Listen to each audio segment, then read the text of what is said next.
Тарихи антропология. Оқырманды заманауи тарихи зерттеулердегі аса ықпалды бағыттардың бірімен таныстыратын оқу құралы. Жаңа гуманитарлық білім қазақ тіліндегі 100 жаңа оқулық жобасы аясында қазақ тіліне аударылып басылды. Тарихи антропологиялық бағыттағы жұмыстардың жалпы сипатымен қатар, жекелеген ұлттық мектептердің өзіндік ерекшеліктеріне мән берілген.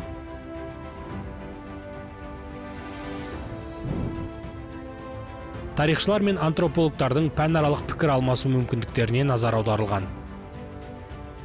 Оқу құралы тарихқа маманданатын студенттер мен магистранттарға, әлеуметтік және гуманитарлық ғылымдарды оқып үйренуші жалпы қауымға арналған.